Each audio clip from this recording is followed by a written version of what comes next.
પ્રકરણ 9 વન અને વન્યજીવ સંસાધન.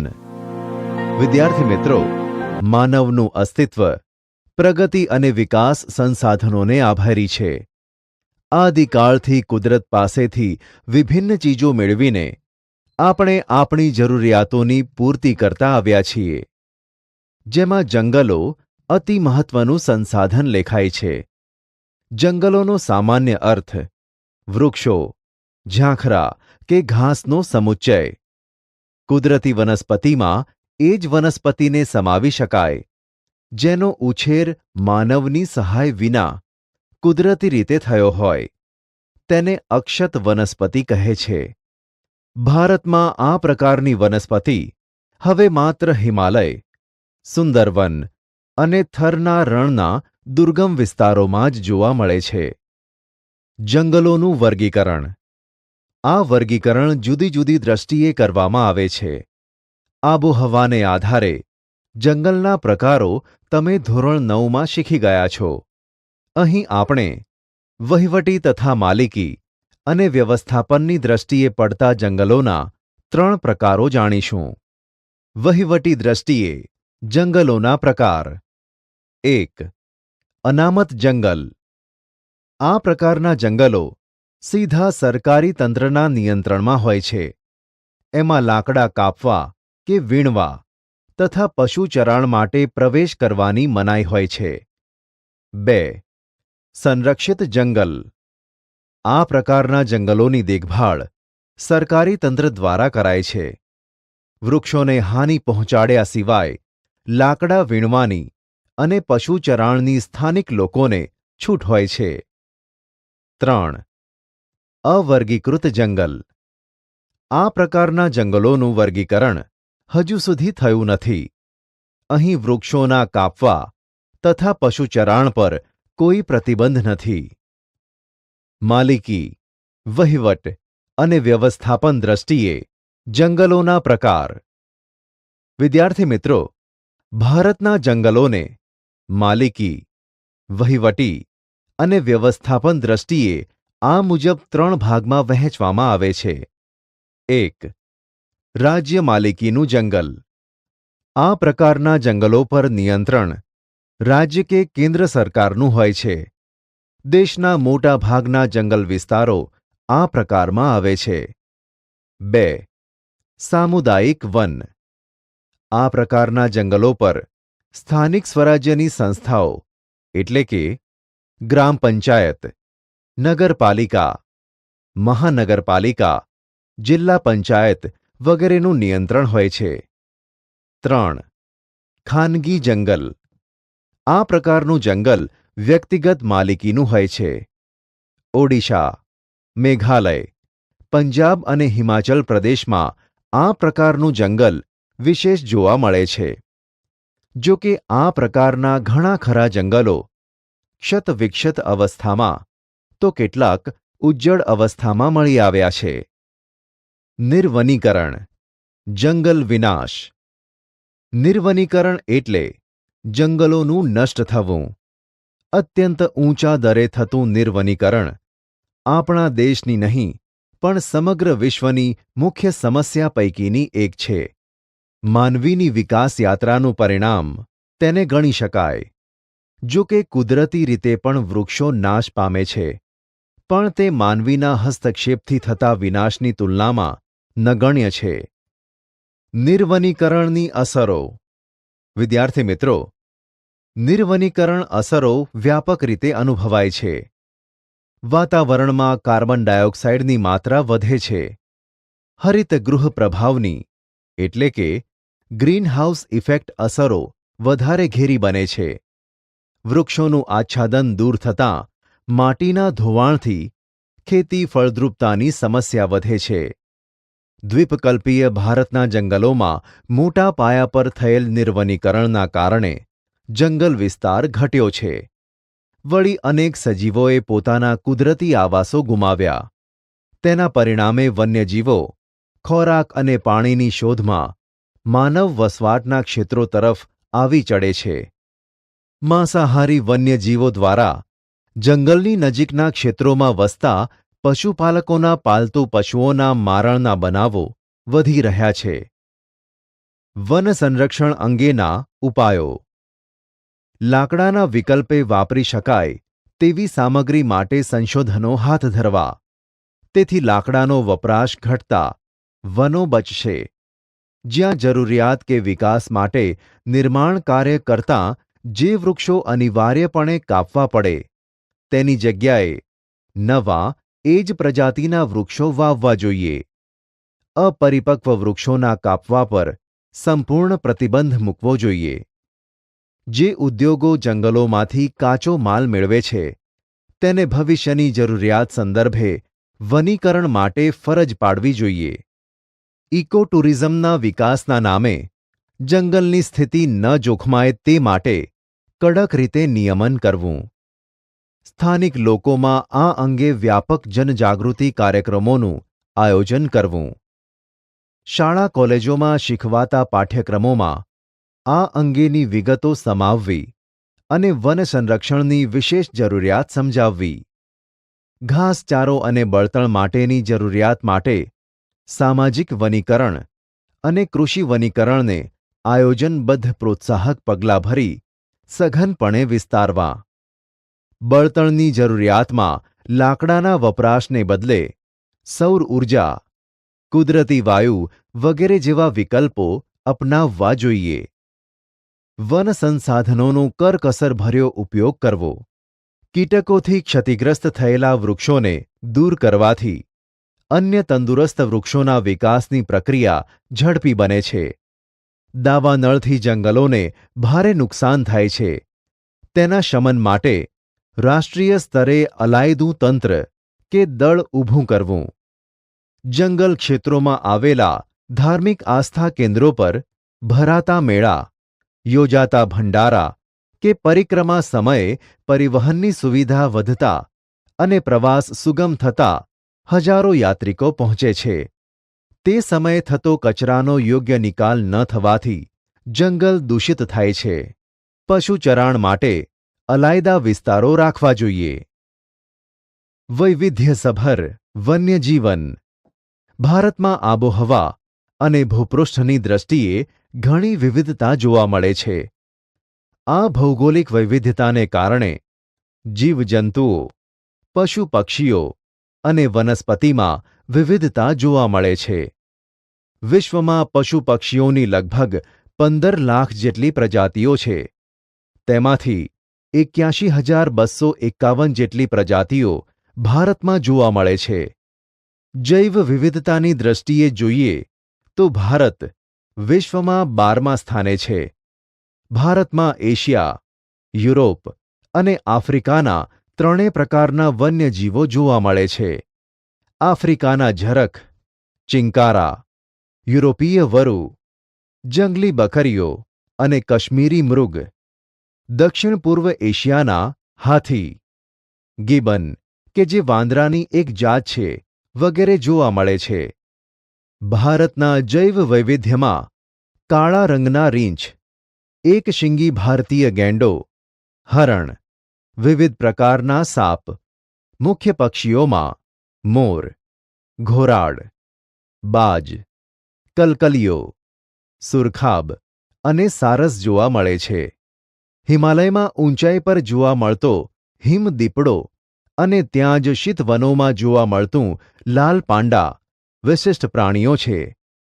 દુનિયામાં વર્તમાન સમયમાં ભારત એક એવો દેશ છે જેમાં વાઘ અને સિંહ તેમના કુદરતી આવાસમાં વિચરે છે. શિયાળા દરમિયાન રાજસ્થાનમાં કેવલાદેવના રાષ્ટ્રીય ઉદ્યાન, ભરતપુર અને ગુજરાતના નળ સરોવર જેવા જલપ્લાવિત વિસ્તારોમાં અસંખ્ય યાયાવર પક્ષીઓ દૂર દૂરથી શિયાળાની ઋતુ ગાળવા આવે છે. ઓડિશાના સમુદ્ર કિનારાના રેતીના તટે સમુદ્રી કાચબા ઈંડા મૂકવા આવે છે. ભારતીય અજગર અને વિવિધ પ્રકારના સાપ તથા દક્ષિણના ગીચ વર્ષા વનોમાં રાજનાગ જોવા મળે છે. લુપ્ત થતું વન્યજીવન. આજે વિશ્વના અસંખ્ય વન્યજીવો વિનાશ થવાના આરે ઊભેલા છે.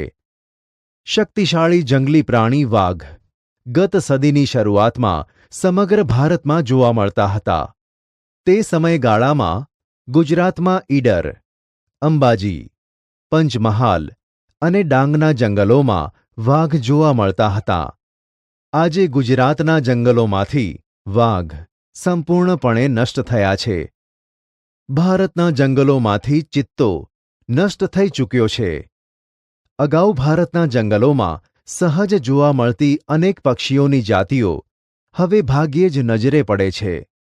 એમાં ગીધ, ગુલાબી ગરદનવાળી બતક, સારસ અને ઘુવડ વગેરે ભવિષ્યમાં લુપ્ત થવાની તૈયારીમાં છે. પૂર્વોત્તરના અરુણાચલ પ્રદેશમાં એક સમયે વ્યાપક પ્રમાણમાં જોવા મળતા મોટા ચિલોત્રા આજે સરળતાથી જોવા મળતો નથી. નદીઓના મીઠા પાણીમાં જોવા મળતા મગરની પ્રજાતિના ઘડિયાલ અને ગંગેય ડોલ્ફિનના અસ્તિત્વ પર આજે ભારે સંકટ છે. ઓડિશા, ગુજરાત વગેરે રાજ્યોના સમુદ્ર કિનારે ઈંડા મૂકવા આવતા સમુદ્રી કાચબાઓની સંખ્યામાં સતત ઘટાડો નોંધાયો છે. એક સમયે ગુજરાતની નર્મદા, તાપી, મહી અને સાબરમતી સહિતની નદીઓમાં જોવા મળતી જળબિલાડી તે ક્ષેત્રોમાં લગભગ લુપ્ત થવાના આરે છે. આ સ્થિતિ અંગે આપણે ગંભીરતાથી વિચારવાનો સમય પાકી ગયો છે. વન્યજીવોના વિનાશના કારણો. જંગલ ક્ષેત્રોમાં ઘાસભૂમિ અને જલપ્લાવિત વિસ્તારોમાં થતી માનવીય દખલથી વન્યજીવોના પ્રાકૃતિક આવાસો જોખમાય છે. જંગલોનો વિનાશ પ્રાકૃતિક અસંતુલન માટે સૌથી વધારે કારણભૂત છે. તેની છેવટની અસર વન્યજીવોની સંખ્યામાં ઘટાડો કરે છે. વાળ, ખાલ, હાડકાં, શિંગડા કે નખ મેળવવા કે શોખથી થતો શિકાર પણ જવાબદાર છે. મનુષ્યના લોભ લાલચથી કરાતું જંગલોનું અતિદોહન, સડકો, બહુહેતુક યોજનાઓનું નિર્માણ, ખનિજ ખનન, નવી વસાહતો કે શહેરોનું વિસ્તરણ વન્યજીવોને નિર્વાસિત કરે છે. ઘાસચારો, બળતણ કે પશુચરાણ માટે જંગલો પર દબાણ વધી રહ્યું છે. જંગલોની આગ અનેક પ્રજાતિને ભરખી જાય છે. આ આગ જો બચ્ચા ઉછેરવાની કે ઈંડા સેવવાના ગાળામાં લાગે ત્યારે વન્ય પ્રાણીઓની સંખ્યા પર ઘણી મોટી નકારાત્મક અસરો થાય છે. પોતાના કુદરતી નિવાસ નષ્ટ થવાથી બેઘર બની વન્ય ક્ષેત્રમાંથી બહાર આવી ગયેલા પ્રાણીઓ માનવી સાથેની અથડામણોમાં ક્યારેક જીવ ગુમાવે છે. પ્રાણીજ ઔષધિઓ કે સુગંધી દ્રવ્યો મેળવવા કરાતો શિકાર તે પ્રજાતિને વિલુપ્તિના આરે લાવી દે છે. વન્યજીવ સંરક્ષણ માટેના ઉપાયો. જંગલો માટે આપણો દૃષ્ટિકોણ અને માનસિકતા બદલવાની જરૂર છે. આપણે તેને આવક માટેનો અખૂટ સ્રોત માનીએ એ ભૂલ ભરેલું છે. તેનું સંરક્ષણ થવું જોઈએ.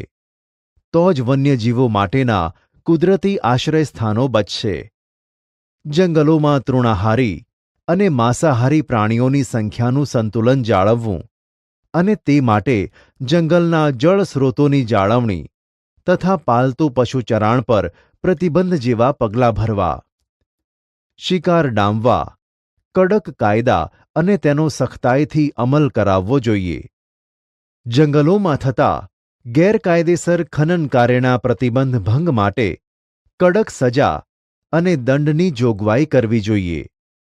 વન્યજીવોના પ્રજનનકાળમાં તેમને ખલેલ ન પડે એવી વ્યવસ્થા ગોઠવવી જોઈએ. જંગલ ક્ષેત્રોમાં થતી માછીમારી, વન્ય પેદાશ એકત્રીકરણ કે પ્રવાસનથી વન્યજીવો પર પડનારી અસરોનો અભ્યાસ કરી એ મુજબ પગલાં ભરવા જોઈએ. સમાજમાં વ્યાપકપણે જનજાગૃતિ કાર્યક્રમો યોજવા જોઈએ. જવાબદાર નાગરિક જૂથોએ વન્યજીવ સંરક્ષણ કાર્ય માટે તંત્ર જો શિથિલ હોય તો તેના પર દબાણ ઊભું કરી આ કામગીરીને પ્રાથમિકતા અપાવવી જોઈએ. વન્યજીવન સંરક્ષણ યોજના. ભારતમાં વન્યજીવોના સંરક્ષણ માટે કેટલીક ખાસ યોજનાઓ અમલમાં મૂકવામાં આવી છે. આ યોજનાઓ અંતર્ગત સંકટમાં આવી પડેલી પ્રજાતિઓ અને નજીકના ભવિષ્યમાં લુપ્ત થવાનો ભય હોય એવી પ્રજાતિઓના સંરક્ષણ માટે ખાસ યોજનાઓ શરૂ કરવામાં આવી છે. એમાંની કેટલીક મહત્વની યોજનાઓનો આપણે ટૂંકમાં પરિચય મેળવીએ. 1. વાઘ પરિયોજના. એક અંદાજ મુજબ 20મી સદીની શરૂઆતમાં ભારતના જંગલોમાં લગભગ 40,000 કરતાં પણ વધારે વાઘ હોવાનો ઉલ્લેખ છે. અનિયંત્રિત ગેરકાયદેસર થતા શિકાર અને નિર્વનીકરણના પરિણામે વાઘના અસ્તિત્વ માટે બહુ મોટો ખતરો ઊભો થયો હતો. તે સંજોગોમાં 1971માં વાઘ બચાવના હેતુથી આ પરિયોજના શરૂ કરાઈ, જે મુજબ વાઘના કુદરતી આવાસોને સુરક્ષિત રાખવા અને તેનું પર્યાવરણીય સંતુલન જાળવવા રાષ્ટ્રીય સ્તરેથી શ્રેણીબદ્ધ પગલાં લેવામાં આવ્યા. અત્યારે દેશમાં કુલ 44 જેટલા ક્ષેત્રોમાં આ યોજના કાર્યરત છે. 2. હાથી પરિયોજના. 1992માં પ્રોજેક્ટનો આરંભ કરવામાં આવ્યો. એનો મુખ્ય હેતુ હાથીઓને તેમના કુદરતી આવાસોમાં સંરક્ષણ આપવાનો અને તેમના કુદરતી નિવાસસ્થાનો, તેમના સ્થળાંતર માર્ગોનું સંરક્ષણ કરવું એ છે. હાલ દેશમાં હાથીઓ માટેના 26 જેટલા સંરક્ષિત વિસ્તારો છે. આ યોજનાના અમલીકરણ બાદ જંગલોમાં હાથીઓની સંખ્યામાં વધારો થયો છે. આ ઉપરાંત આ યોજના પાલતુ હાથીઓના પાલન પોષણ માટે પણ કામગીરી કરે છે. 3. ગેંડા પરિયોજના. આ પરિયોજના એક શીંગી ભારતીય ગેંડાના સંરક્ષણ માટે બનાવવામાં આવી છે. ભારતમાં મોટા ભાગના ગેંડા અસમ રાજ્યમાં જોવા મળે છે. આ ઉપરાંત પશ્ચિમ બંગાળના સુંદરવનમાં પણ તે જૂજ સંખ્યામાં મળી આવે છે. રાઇનો વિઝન 2020ની વ્યૂહરચના મુજબ ભારતમાં ગેંડાની સંખ્યા 3,000 સુધી લઈ જવાનો લક્ષ્યાંક રખાયો છે. 4. ઘડિયાલ પરિયોજના. મીઠા પાણીમાં જોવા મળતી મગરોની આ પ્રજાતિ 1970ના દશકામાં લુપ્ત થવાને આરે હતી. ત્યારે ભારત સરકારે સમયસરના પગલાં લઈ આ પરિયોજના શરૂ કરી. 5. ગીધ પરિયોજના. ગીધ એ કુદરતનો સફાઈ કામદાર. તે મૃત ઢોરનું માંસ ખાય છે. ભારતમાં ગીધની કુલ 9 પ્રજાતિઓ જોવા મળે છે. ગીધોની સંખ્યામાં થયેલા અસાધારણ ઘટાડાને લીધે 2004થી આ યોજના શરૂ કરાઈ. 6. હિમદીપડા પરિયોજના. હિમાલયમાં લગભગ 3,000 મીટરની ઊંચાઈએ જોવા મળતી આ પ્રજાતિ બરફમાં રહે છે. સ્થાનિક લોકોમાં હિમદીપડા બાબતે જાણકારી વધે અને તેના સંરક્ષણ માટે લોકો જાગૃત થાય, તે હેતુથી 2000માં આ પરિયોજના શરૂ કરાઈ. આ ઉપરાંત કશ્મીરી હંગુલ પરિયોજના, લાલ પાંડા પરિયોજના, મણિપુરમાં જોવા મળતી એક વિશિષ્ટ હરણની પ્રજાતિ માટે મણિપુર થામિલ પરિયોજના, ગંગા બ્રહ્મપુત્રા નદીમાં જોવા મળતી ગંગા ડોલ્ફિન પરિયોજના પણ કાર્યરત છે. અભયારણ્યો, રાષ્ટ્રીય ઉદ્યાનો અને જૈવ આરક્ષિત ક્ષેત્રો.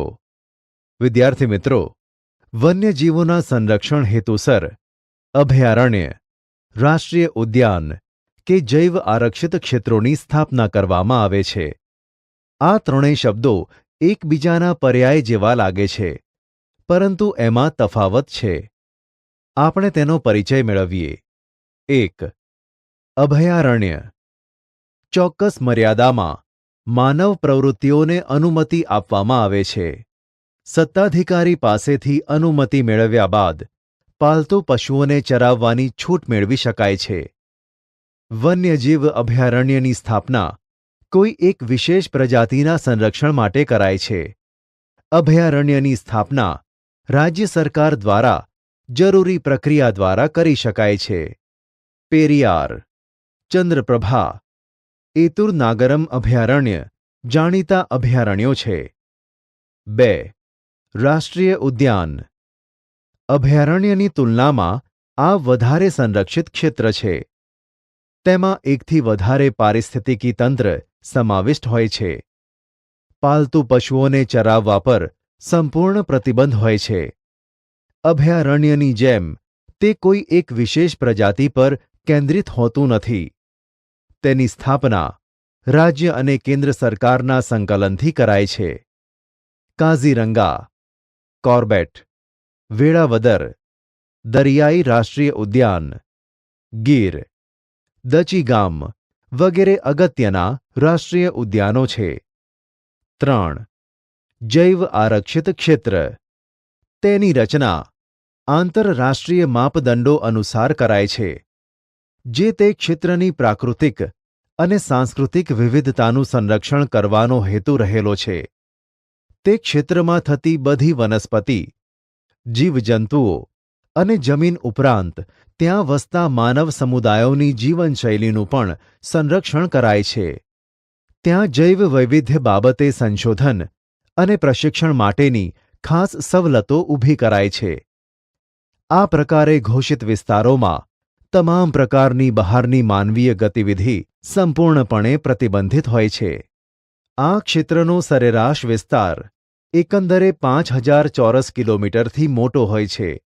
નીલગિરી, મન્નારની ખાડી, ગ્રેટ નિકોબાર, સુંદરવન, પંચમઢી વગેરે દેશના મહત્વના જૈવ આરક્ષિત ક્ષેત્રો ગણાય છે. ગુજરાતના કચ્છના રણની વિશિષ્ટ પરિસ્થિતિમાં સંરક્ષણ હેતુસર 2008ની સાલમાં તેને જૈવ આરક્ષિત ક્ષેત્ર ઘોષિત કરાયું છે. વિદ્યાર્થી મિત્રો, વિકાસની પ્રક્રિયા અનિવાર્ય છે, પણ સાથે સાથે આપણે સમગ્ર જીવસૃષ્ટિ પર પડનારા દુષ્પ્રભાવોની અસરોનું પણ આયોજન દરમિયાન ખ્યાલ રખાય તે અત્યંત જરૂરી છે. કોઈ એક પ્રજાતિ જ્યારે સંપૂર્ણ નષ્ટ થાય કે સંકટમાં આવે ત્યારે આહાર શૃંખલામાં પડતી ખલેલના પરિણામો ઘણા ખરા દૂરવર્તી હોય છે. સમગ્ર આહાર શૃંખલામાં દરેક જીવજંતુની ચોક્કસ ભૂમિકા છે. જો કોઈ જીવ નષ્ટ થાય તો આખા માળખામાં ભારે વિક્ષેપ અનુભવાય છે. આહાર શૃંખલામાંથી એકાદ સજીવ દૂર થતાં લાંબા ગાળે તેના પરિણામે સમગ્ર નૈસર્ગિક તંત્ર તૂટી પડે છે. મનુષ્ય સુધી આ અસરો મોડી પહોંચે છે. તેથી આપણે આજે વધારે સજાગ નથી. વિદ્યાર્થી મિત્રો, જે પર્યાવરણીય સંકટોનો આપણે સામનો કરી રહ્યા છે તે દાયકાઓ પૂર્વે સેવેલી બેકાળજીનું પરિણામ છે. આવતીકાલને ઉજળી બનાવવા આયોજનબદ્ધ વિકાસ કરીશું તો વાંધો નહીં આવે. પર્યાવરણ સાથેનો મૈત્રીપૂર્ણ વ્યવહાર આજની તાતી જરૂરિયાત છે.